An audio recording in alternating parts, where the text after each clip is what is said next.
Cyberbullying aqui com a psicóloga Joelma. Vamos continuar com as perguntas, né? Que nós fizemos todas as pesquisas.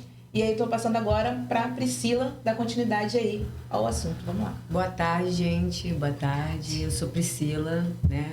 Estamos aqui para saber a respeito, né, dessa... Porque é uma polêmica, né, sobre o cyberbullying. E o meu tópico é sobre as leis, que não é abrangente nesse mundo, né? Porque não há uma lei específica para poder punir essas pessoas que... E aí essas pessoas acham que vão ficar impunes, né? Isso, não é bem assim, não. Porque há muitas ameaças e não tem como a gente recorrer, né? Para poder haver uma lei que pune essas pessoas que cometem esses crimes. Então, eu vou te explicar isso. Assim, as pessoas, é a falta do conhecimento social, Priscila, que eu vejo. As pessoas falam assim, ó, não tem lei de internet. Primeiro que já tem desde a Carolina Dickmann, que a gente falou. Sim. Eu vou repetir o número da lei. Lei 12.737 de 2012. A partir daquela lei, filho, ninguém passa impune. Aí entrou, vou repetir, o artigo 154A, que está lá no Código Penal, que é invasão de dispositivo informático. Então, só por aí a pessoa já se prejudica? Vai ser condenado? Vai. Tem a lei do bullying, que serve para o cyberbullying? Tem, lei 13.185 de 2016. Só que, na verdade, as pessoas confundem. Lei, a pessoa pode ser criminalizada ali naquela lei? Não, para ser criminalizado a gente tem que estar dentro de onde? Do Código Penal. Existe código do bullying? Vou repetir aí, do cyberbullying? Não, mas eu falei para vocês que tem um projeto agora que já vai sair, que já tem até pena. Então, assim, ó, a pessoa passa em branco? Não. Você falou assim, sofreu uma ameaça, vai responder? Não por bullying ou cyberbullying, pelo crime de ameaça, por crime de injúria. Só que a pessoa tem que provar. Sim, claro. É isso. Mas não passa impune, não. O problema é que as pessoas não registram a ocorrência, não correm atrás dos direitos. Mas por medo também, por falta de conhecimento. E conhecimento também. Por quê? Porque você vai lá, você passa por um processo desse, você vai lá fazer um registro de ocorrência, mas você acaba saindo impune. Sim, se não tem provas. Isso aí. E como não tem resposta porque muitas das vezes... resultados de que vai lá e... Mas muitas das vezes você tem lá embaixo, lá que você vai na delegacia da informática. Sim. Para poder você registrar, até você entrar a profundo naquilo que você tem que, né? As orientações não são claras, né? Isso pra aí. fazer. Mas sabe que eu vejo... Mas sabe o que acontece? Ó, o atendimento nas delegacias são bons. Tinha que ter um psicólogo, um assistente social? Tinha. Aí, por exemplo, eu falei para vocês do artigo 147, que é ameaça, 147A, que é perseguição. Vocês vão ler isso em casa, hein? 147A, perseguição, 147B, violência psicológica. Não entra aqui. Uma outra hora a gente vai falar. Agora, o 147A englobaria isso aqui, porque fala em perseguição. Os juízes entendem que é perseguição no meio físico e virtual. Só que as pessoas vão à delegacia registrar. Você acha que lá eles estão muito interessados, vamos ser sinceros, em registrar? Não. Na verdade, tem como encaixar as condutas no Código Penal? Tem. Xingou uma pessoa, injúria. Falou mal da pessoa, difamação, atribuiu um fato tido como crime para ela, calúnia. Só que se a gente mas passa muito impune, né? Mas posso falar, a gente tem obrigação da gente conhecer o direito e a Constituição para a gente se defender, porque a gente tem que buscar a verdade. Porque muitas das vezes o sigilo que eles têm, né, acaba ali, eles fazem a operação e acaba sendo arquivada ali e não ocorre mais nada. E devido a isso não ter resultados claros, a pessoa que passa por isso fica assim, eu não vou porque eu não vejo nem tendo resultado nem nada, eu vou ser mais uma, então deixa pra lá. Então, por isso também não tem essa informativo de quantas pessoas que passam por isso, de divulgação. Tinha que ser algo trabalhado dessa forma para estar mesmo facilitando da pessoa ir lá, encorajar a pessoa, porque é mexer na ferida, né? A pessoa já está passando por E eu sempre problema, falo tem também buscar. que só o condenar, as pessoas chegam na justiça e falam assim, eu quero a condenação para essa pessoa. Só a condenação a gente não vai resolver. A gente tem que trabalhar a causa. Como na violência doméstica, se o juiz só punisse esse homem, enxugar gelo. O que a gente faz lá que eu faço? Projeto Escola de Homens. A gente vai cuidar da causa que é o homem. A mesma coisa tem que ser feito com bullying, cyberbullying. Tem que ser trabalhado isso aonde? Nas escolas. Mas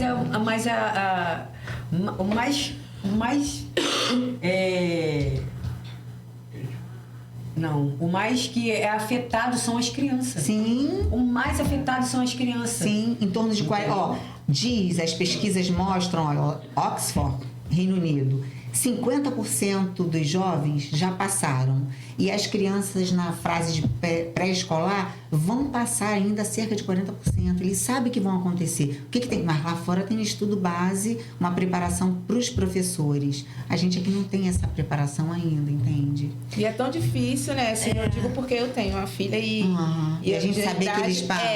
A minha filha cismou que queria botar franja. Eu vou ficar com franja. Mas o que é? Ai, mas porque estão usando que eu sou calva. Olha isso. Aí o que acontece? Aí ela cortei e ela mesma já tenta manter. Você tá cortando? Ela, não, mas tô mantendo. Eu, filha, mas não tem nada. Ela, não, ficou me chamando de calva. Aí, através disso, ela vai e coloca. Ela se Muitas das vezes é as crianças que ainda estão amadurecendo ainda. E isso era porque ela me falou, fora, né? Que as crianças não contam, não conversam com os pais e sofrem calado. A gente fala que a criança é um bichinho muito cruel por isso, porque eles são muito inocentes e às vezes falam. Porque olha só, a gente reproduz o que a gente aprende em casa. E elas estão modelando ainda, então a gente tem que trabalhar. E vocês não sabem outra coisa. Tem um psicólogo lá na escola, eu trabalhei 8 anos, estou lá. Aí se a gente chama um aluno para ir na nossa sala, a galera que comete o bullying com ele já fala assim, foi lá pra sala, é maluco, foi lá pra sala, é maluco. Entende? Você tem que ter todo cuidado. Mas é o preconceito, né? Sim. Até as crianças mesmo acham que os psicólogos é uma... Tá maluco. E não tem nada a ver, né, Priscila? Eu falo assim pras pessoas, gente, eu não posso nem medicar, porque quem é que seria o médico que vai tratar de quem tem transtorno psiquiatra? O psiquiatra. Eu posso transtorno mental? Não é nem o psicólogo. A gente, na verdade, vai ajudar essa pessoa a se livrar ou canalizar as angústias dela. Emoção. E aí as pessoas já têm esse preconceito. Vai lá na psicóloga, vai na maluca. Verdade. Fala, minha amiga, fala essa pergunta. Não, eu acho que tem muita negligência, eu acho que também de pessoas mais velhas sobre o psicólogo, sobre a criança ir no psicólogo, porque fala, não trabalha, não tem uma conta pra pagar, que negócio de depressão é essa? Verdade. É isso mesmo. Verdade. Eu sempre disse porque eu faço terapia e quando eu comecei na terapia, a minha avó mesma falou, só que eu vejo que isso é uma coisa de pessoas mais velhas que estão em outra época e que não entendem que hoje em dia adolescentes têm depressão, crianças hoje em dia sofrem com depressão, que é uma coisa séria, e tem muitas pessoas ainda que negligenciam o importante disso. Pós-pandemia, eu falei para vocês no início, 70% dos meus pacientes é com depressão. Assim, eu recebo... No início eu ficava angustiado, meu marido, você não para, eu não consigo parar com quem tem ideação suicida. E não dá pra você falar que é frescura. A pessoa que tem ideação, porque sofre bullying. Mas isso é carreta das coisas passadas. Sim. E aí ela vem guardando muita coisa dentro de si. E a família... muitas pessoas prejulgam. Priscila, a família só procura quando já tá nessa fase da mutilação, da ideação. Antes ele não acredita, fala assim, é frescura. Porque é isso aí. Eu, na minha família, tem várias pessoas com transtornos mental. Então, não é nem só por mental, porque passou por algumas coisas no passado que desencadearam, que guardaram para si e hoje em dia tá aflorando para fora e as pessoas acham assim, tá com frescura. E o problema, esse tipo de problema, a gente diz que já virou uma pandemia. Eu não tenho, por exemplo, vai faltar emprego na minha área? Não, mas não é pro bem você ver. É muita gente que tá pirando a cabeça. É verdade. É muita gente que tá pirando a cabeça. Idade, que nós estamos vivendo, idade. Essa é a doença do século. Vocês perguntaram uma outra forma de ajudar a pessoa, além de acolher e de ouvir a pessoa. Depois eu mando até o link. Tem um psiquiatra que diz, gente, sabe qual é o melhor remédio para ajudar as pessoas que estão em atividade física? Porque não é só os hormônios. Olha só, não é só. Tem psiquiatra que não trata o paciente se ele não estiver fazendo. Não digo que tem que ficar lá na academia, cara, não. Tá no sol, botar o dedinho no sol. Eu falo com meus pacientes, inclusive meu filho. Geração do quarto escuro, vocês já viram? Tenho esse link. São as crianças criadas no quarto que só ficam mais pós-pandemia, com celular, quarto escuro e na internet. E o que fazem ali que a gente não sabe? Hã? O que fazem ali que a gente não sabe? Então, isso aí daí é uma outra história, a gente vai falar, mas são crianças do quarto escuro, eu falo com vocês. Essa geração, porque olha só, gente, o hormônio da noite, melatonina, o hormônio do dia, serotonina. Se você ficar no quarto escuro o dia inteiro, vai produzir a serotonina? Não, vai ficar angustiado. As pessoas dos países frios, Inglaterra, o que eles sofrem? Depressão, porque é frio, quarto escuro. A gente tem que botar a carinha no sol. Bota o dedinho lá fora, 2 minutinhos olhando pro sol, gente. Bota as crianças. Vai brincar lá de um pouquinho lá de bola de gude, ninguém quer, né? Mas bota na rua um pouquinho. Bola de gude, solta pipa, ninguém solta não, Nilson. Hoje em dia não tem mais isso, né? Saiu um pouco pra bater uma perna lá em Nova Iguaçu, no Caldeirão. Não deixa pegar um sol. Vocês sabiam que o certo é ficar só 2 horas nos aparelhos? Quem é que fica só 2 horas? A mais a criança. Hoje em dia 2 horas para criança no mar, ninguém fica mais. Por isso que hoje desencadeou muito sobre esse fato. Sim. Porque quem está muito ali acaba carregando muito. E às vezes nossos filhos estão sofrendo. Sabe como é que as mães reclamam? Como é que algumas pessoas, por exemplo, grupo de faculdade, vocês têm grupo de WhatsApp? Sim. Na pandemia vocês não estavam estudando, não abriam uma saia, eu não sei como é que fala, sabe? Uma pessoa ou outra fechava o quê? A câmera, porque elas estavam sofrendo cyberbullying por trás, de aparência. Por trás, as universidades repararam que algumas pessoas não apareciam ali, porque por trás as pessoas estavam falando. É verdade. Pô, é cruel demais, né? É verdade. Tem pessoas que não têm o senso. Por isso que eu parabenizo vocês muito por esse trabalho, que venham outros desse jeito, viu? Já tem mais uma pergunta que eu quero... Não, tem uma pergunta que se encaixa nessa questão que ela falou da criança, né? Que eu até coloquei como as consequências geradas pelo cyberbullying, que são ansiedade, depressão, né? Podem influenciar negativamente a autoaceitação de um jovem que está em processo de crescimento mental, físico. É o que mais acontece. Por quê? Ele está sofrendo uma rejeição. Pode ser, eu já falei para vocês, por aparência, por um comportamento diferente do padrão, do normativo daquele grupo. Sim. Ele vai sofrer. Então, ele se sente culpado. Ele fala assim, pô, eu sou tão ruim, ou eu sou feio, ou eu sou burro. Sim. Aí, olha só, se ele tá com a autoestima lá para baixo, como que ele vai crescer? Aí gera o isolamento, a exclusão social... E aí pode vir, começa, ó, é mais ou menos assim, ó, ansiedade, depressão, mutilação, ideação suicida e tentativa do suicídio. A tentativa de suicídio aumentou, antigamente era entre homens, sempre era entre homens mais do que as mulheres, mas eram homens mais velhos, agora tá na faixa de 15 a 19 anos. Caraca. Gente nova, entende? É gente nova que tá tentando. Gente, todos os dias... 70 mil casos ano passado no Brasil. É muita gente que está tentando e dá um sinal perto da gente e a gente não percebe porque acha que é frescura. Não, mas os pequenininhos, entende? Na verdade, os pequenininhos falam assim, estão com uma tristeza e não sabem nem expressar. Não sabe. Então, cabe a quem? A gente mesmo. A gente que está dentro de casa, olhar para um amigo e não... Porque depois que... A gente vê a história aí, ó, como foi. Tive uma amiga médica, filha de desembargador de juiz, que pulou de uma janela. Vamos ser sinceras, alguém pula de uma janela à toa, ninguém quer matar, ninguém quer se matar, a pessoa quer se livrar dessa dor existencial. Eu conheço vários. Não é da vida que essas pessoas querem desistir. É, por exemplo, quem está sendo perseguido, quem está sofrendo cyberbullying, quer sofrer. Ele vai para a escola? Ele vai ficar na tela do... Não vai. E essa pessoa vai ser feliz? Não vai, ele vai querer acabar com a vida. Tenho vários pacientes assim. Eu tenho na minha família, tenho várias pessoas assim, que já tentaram se matar, jogar de janela, entrar de feitiço de trem. Aí você acha que em sã consciência alguém faria isso? As pessoas falam que é chamar atenção. Isso não é para chamar atenção. Ele já tomou ácido. Aí, você acha? É por ela sofrer, antigamente, relacionado a isso, a um bullying. Ela se rejeitava. É, porque acaba se achando ruim, ela se incapaz, rejeitava. A não aceitação é isso, essa imagem negativa é isso, a pessoa achar que não serve para nada. Aí o que a gente psicólogo tem que fazer?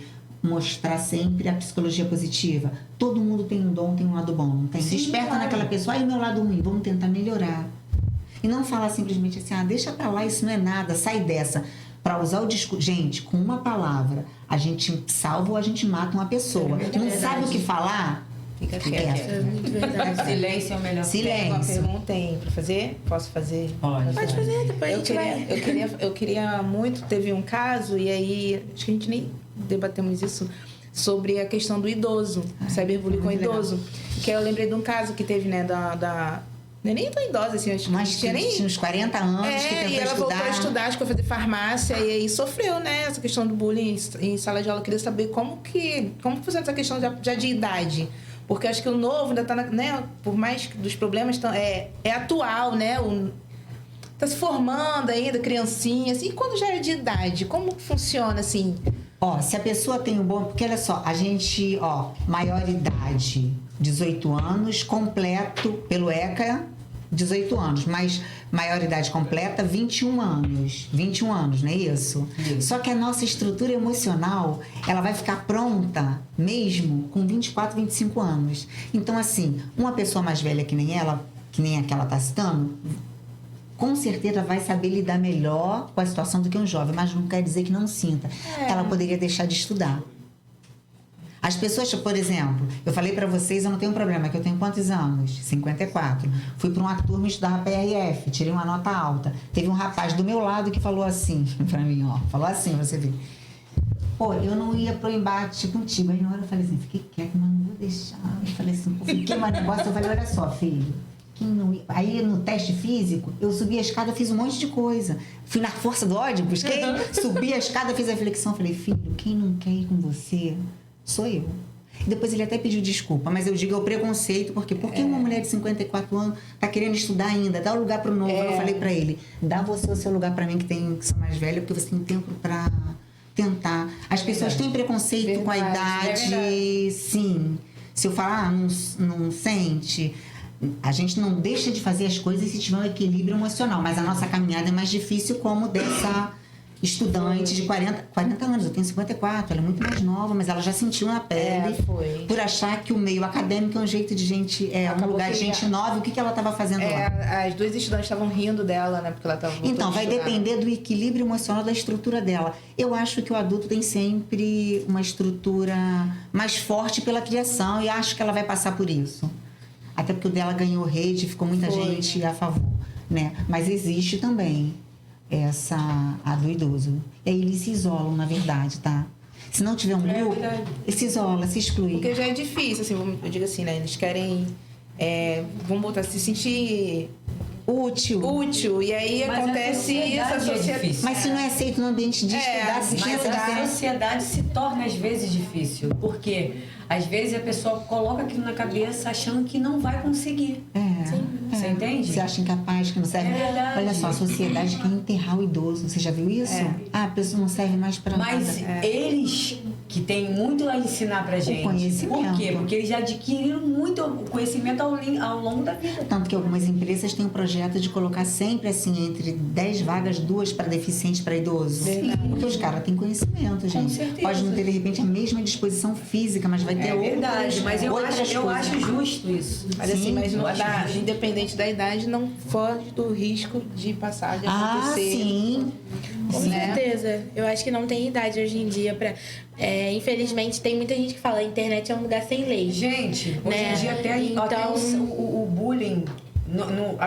os idosos também. Hoje em dia... porque eu acho que eles... Mas é que eles mexem com mais dificuldade, de repente é isso, né? Então, eles mexem com mais... Eles também são taxados nesse tópico. Por quê? Claro. Porque às vezes, muitas das pessoas entram num site de relacionamento. Sim. Os idosos. A gente até fala do estelionato sentimental aí. Entende? E eles são taxados como isso. Não vê que as pessoas fazem com dinheiro? Verdade. Com eles, por eles terem a idade que eles têm, achando que eles não podem entrar na sociedade como nós que somos novos. Não, vai estar numa sala de bate-papo, vai estar querendo armar um namorado, né? É velho pra quê? Não tem mais tempo pra poder fazer mais nada. Já tá, entendeu? Aí acaba sendo taxado como isso. E eu acho isso um baita preconceito. Mas é. Porque nós somos novos, mas a gente vai ter idade também, né? Pois é. Fala, amiga. Tem uma pergunta aqui que eu até pesquisei e quando eu soube disso eu até fiquei meio espantada, que o Brasil é o segundo país com mais casos de cyberbullying no mundo. E eu queria fazer uma pergunta sobre quais são os efeitos dessas estatísticas para a sociedade do século XXI. Isso mesmo, o Brasil primeiro é Índia, a gente foi comparado a um país subdesenvolvido. Na verdade, o que a gente deveria fazer assim, é aproveitar, eu acho que eles vão aproveitar, vão começar, não falei da votação agora em setembro desses projetos, tem que ter uma atuação do governo. Porque o índice por conta do cyberbullying, que são coisas diferentes, ideação suicida, a pessoa só tá pensando em se matar, mas ela só pensa em não se mata, mas se mutila, é a galera que se mutila. O governo vai ter que entrar, ainda não tem nada. A partir dessa lei que a gente está esperando, que já está no Senado, deve sair para o final, deve acontecer alguma coisa. O governo vai ter que atuar, porque as consequências são essas. Por exemplo, a gente pensando amplo, sobrecarrega o Sistema Único de Saúde, com atendimentos psiquiátricos, sim, 40% aumento depois da pandemia. Sim. Então, isso vai afetar lá em cima na nossa economia, entende? A gente não pensa aqui embaixo nisso, mas afeta lá em cima. Então, vai ter que ter uma ação aí governamental, porque está virando, não é considerado epidemia, mas é pandemia muito grande, tá? Exatamente, eu acho que é como se fosse um efeito dominó. Sim. Eu acho que isso acarreta a economia, isso acarreta tudo no país. Eu acho que quando você deixa de cuidar de uma parte psicológica de uma sociedade, você está deixando de cuidar de várias outras partes da sociedade. Eu acho que a parte psicológica é essencial. E sabe por que ela é difícil de lidar? É uma dor invisível. É verdade. A lesão corporal, a tentativa de homicídio, você está vendo, mas a dor psicológica ninguém está vendo. Por isso é tão difícil. Né? E é uma das piores dores. Se você vê um paciente na sua frente, eu tenho um de 16 anos, você vê aquele menino, querendo falar para mim que não tem mais motivo, e a pessoa que quer morrer mesmo, ele não tem drama, não. Ele fala assim, não tem mais graça de viver. Você quer pegar no colo. Então porque ninguém acredita na dor dele, porque a mãe está ocupada, trabalha pra caramba pra sustentar 3 filhos sozinho, que é separada. Geralmente o histórico é esse. Ninguém tem um olhar. A mãe só me procurou porque viu que o menino tomou remédio pra se matar, bateu a cabeça, soco na parede, bateu na cabeça na parede. Mas por quê? Porque a dor é invisível, ninguém vê. É difícil de mensurar. A pessoa até se expressa, mas a outra não está. O outro, Priscila, não está entendendo o que é essa dor. É aquilo que a gente falou, acha que é frescura. Entende? É verdade. Então vamos encerrar esse bloco. Vamos encerrar esse bloco, então, para a gente dar continuidade ao terceiro bloco. Ok? Tá ótimo. Muito obrigada.